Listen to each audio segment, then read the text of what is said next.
great. Okay, and pause there.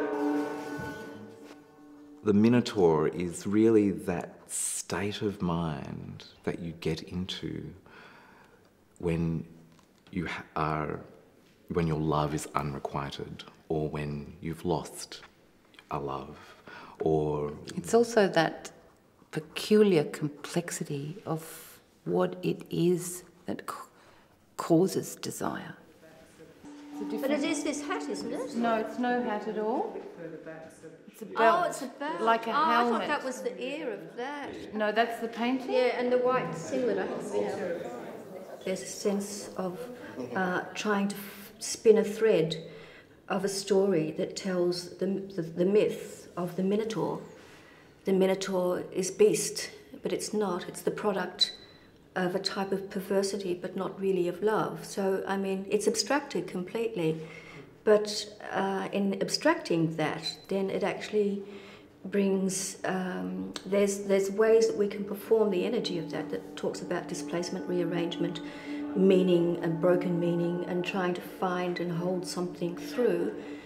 And that's a bit like the chaos of life, you know. You could take it into a much more universal sort of scale.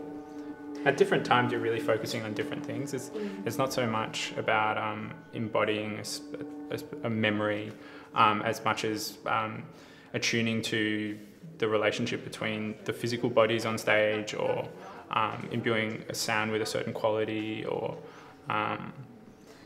trying to capture a sort of a mythological narrative at a certain point.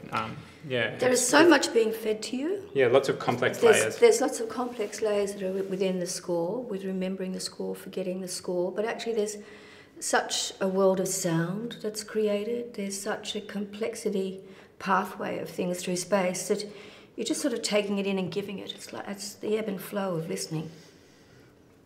And so the dream is that the audience are left, after this final image, there'll be darkness and silence, and then very slowly the light will come up on just that wall of backdrops, and they need which to will be look vertical. a bit like you a want boat. them to be vertical. So we're holding them. You're holding them. Image. It's not really like we're composing or writing or creating the work. It's more that we're discovering it. It's like we're looking for these answers, and we will often go looking for objects or find inspiration in very unexpected places, often quite domestic, banal places, and things will reveal themselves to us. And they enter the context of our conversation, so they change. And we burn through a huge amount of ideas, constantly looking for the right answer, or where the energy is, or where this electricity is. And the interesting thing for me is that when we find it, it's as though it couldn't ever have been anything else. It's just got this sense of finality and absoluteness. It's like a bingo. Yeah.